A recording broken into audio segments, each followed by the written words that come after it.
to this now, and U.S. President-elect Joe Biden seems to have brought some relief around the world, even before he takes office at the White House.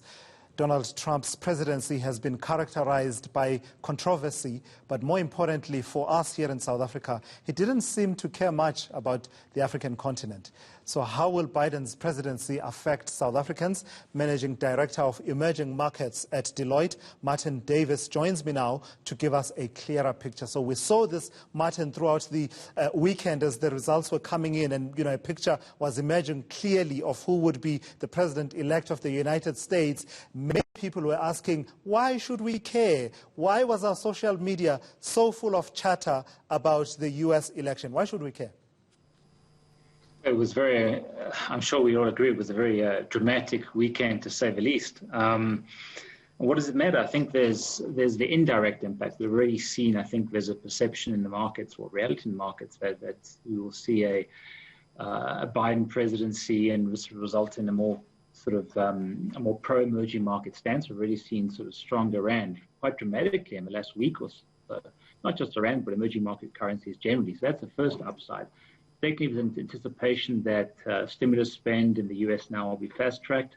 Thirdly, more normalcy, if you will, in terms of the U.S. foreign commercial policy, more predictability, less presidential statements via Twitter, and more hopefully thought through. And this is good not just for Africa, for the world. I think more directly is around sort of, we've seen a very, hawkish U.S. Republican administration under Donald Trump to be very retaliatory when it comes to trade issues with Africa. We saw this with Rwanda in recent times, and I think there was clearly Africa at the best of times is rather peripheral on Washington, D.C. sort of global radar.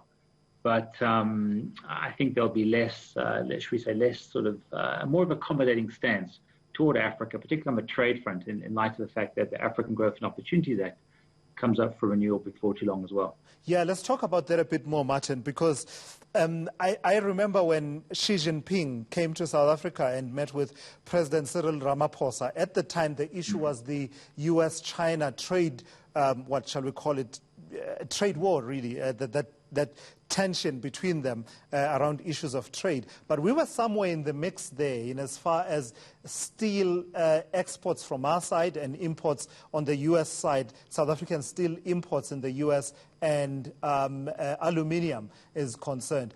Is that what you are talking about in terms of more predictability in as far as the trade policy is concerned? For instance, will we now know the likely attitude taken by the Biden administration around the renewal of the Africa Growth and Opportunities Act?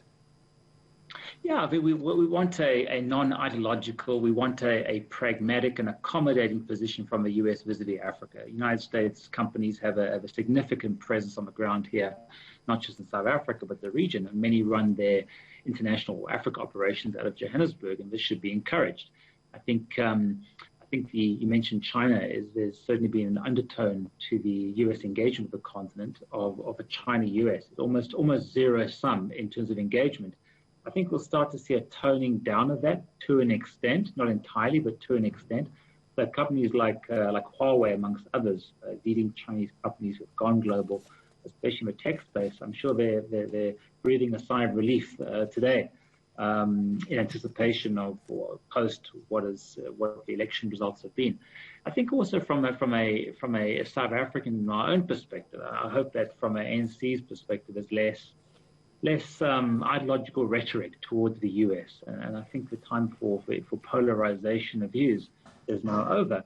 And I think there's more fertile ground, arguably, for better, productive, and I'll use the word again, pragmatic conversations to take place between Victoria and the United States, particularly when it comes to collaboration in what is, after all, our own economic neighborhood, that is sub-Saharan Africa. And I think the challenges for Pretoria, I think, for our government is to our Department of International Relations and Cooperation really is to think around how to have productive, again, constructive engagements with the likes of the Americans in Africa, with the Chinese, and bring it all together for the greater development of the continent ultimately.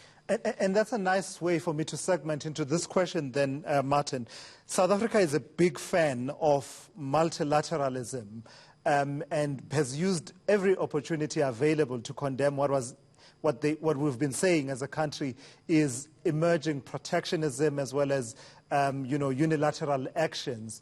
And within that space, within the last few years of the Trump administration, there have been signals for withdrawal from the Paris Climate Agreement. The WHO got a notice that the U.S. would be withdrawing. I think UNESCO as well got a notice of withdrawal. The Human Rights Council of the United Nations. I can go on and on and on. Does that matter for South Africa and its positioning as a player on the global stage and its interest in ensuring multilateralism? So let me just pick up on a few points you mentioned here, and very valid ones. Firstly, Donald Trump is anything but a multilateralist, and as you said, the damage, hopefully not irreparable, he has inflicted on multilateral institutions, from security to climate to political to economic, has been tremendous in a very bad way, and that needs to be repaired. I think in the context of South Africa will become more. Yes, traditionally we're a multilateral player, but we've become more introspective in recent times,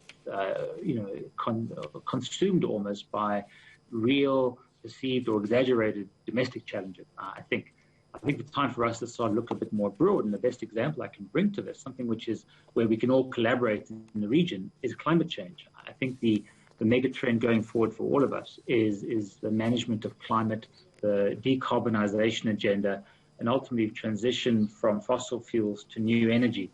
And this is something which I think we can get, South Africa perhaps could be a bit more proactive on this, provide some sort of vision for the continent, considering after all climate change impacts the global south, Africa, I think Australia particularly, more than the Northern Hemisphere, I would argue, in a far more damaging level. So maybe we can I think in terms of the Chinese, the Americans, there is one more. It's more of a benign global issue that we could seek common ground on, other than security or commercial issues, which are a lot more polarizing. Yeah. But I think it's up to us to set the tone of this engagement. And I think the tone will improve certainly post-inauguration in January. Yeah, absolutely. Thank you for that, Martyn Davies, for your insights there. And of course, South Africa was very instrumental in cobbling together this Paris Accord on climate a few years ago, only for the United States under President Donald Trump to withdraw from it all. So let's see if President Ramaphosa will be on the phone to President Biden, President-elect, to say, hey, listen, I see that you've made climate change one of your top priorities. Let's talk. Let's get back into it. All right, coming up.